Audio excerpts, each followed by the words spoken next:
called GridFabric. And GridFabric creates open ADR software solutions. And for those that are not familiar, ADR is automated demand response. The idea behind demand response is that a commercial, industrial, or even a military utility customer may have added storage to their facility.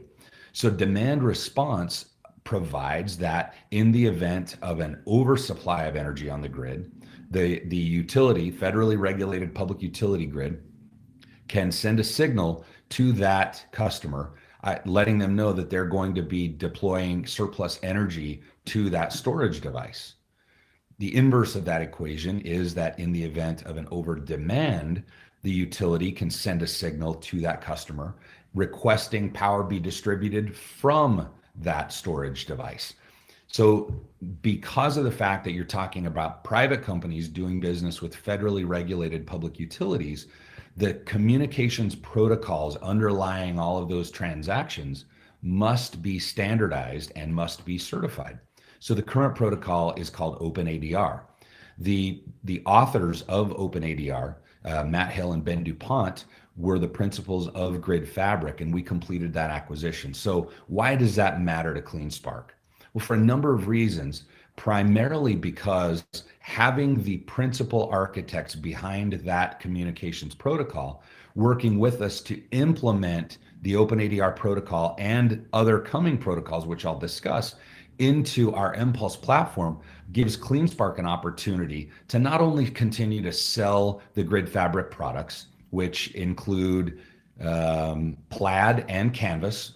One is a client side and one is a server side node, but it allows us to not only provide those solutions in a buy not build approach. To put that in context, if you are a commercial facility and you're looking to participate in OpenADR, to the cost of certification of a communications network on OpenADR is going to be between $200,000 and $300,000, and the traditional development time is going to be between 6 and 9 months.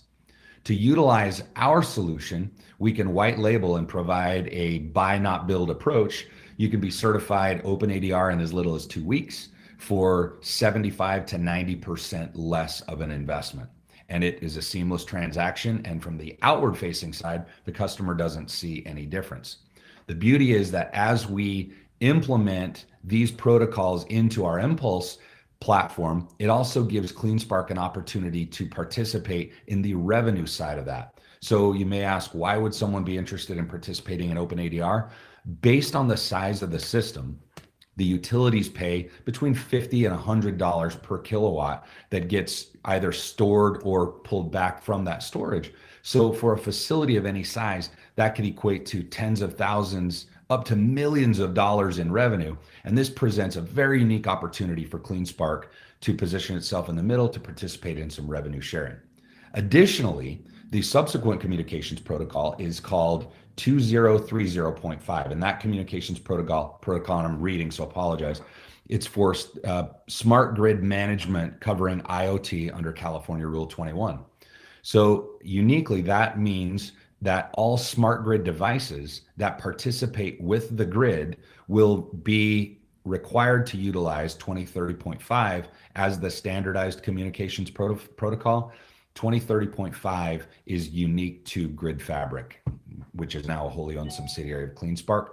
And one of the primary areas of emphasis covered by 2030.5 is EV charging stations. So it gives CleanSpark yet another access touch point into those very unique EV markets. Our profit expansion strategy. Currently, our profit mix is hardware and energy as a service, equally balanced with our SaaS solutions. As we're transitioning over the course of this year and into next, focusing more on SaaS and energy, less on hardware, ultimately targeting becoming a fully integrated SaaS solution. So we do have a proven track record, and I like to discuss this just because it does validate CleanSpark. I mean, we're a small company, $150 million market cap, 35 employees. We have a fairly short 6 years in business, but uniquely the United States Marine Corps through their management partner, NAVFAC, which is Naval Facilities Southwest. Captain Bill Whitmire, who oversees all of the Marine Corps installations, said, "Your individual technologies are far ahead of the known market and together have the potential to change the face of the current microgrid and energy industry." We've done additional work, and now with the GridFabric acquisition, we anticipate a significant increase in our participation with utilities. Had a nice quote from Southern California Edison regarding our impulse system, stating, "The system architecture is elegant, flexible, and scalable, and the best possible system to control a multi-vendor microgrid." Consider that to be a huge feather in our cap. Talk a little bit about our cap structure. This is as of our 6/30 10Q. Common shares outstanding at 16 million. Warrants outstanding 1.3 million. Some of those are in the money, but the vast majority of them, as you can see, are strike priced up to $100. Options as of the 6/30 quarter end, and those are primarily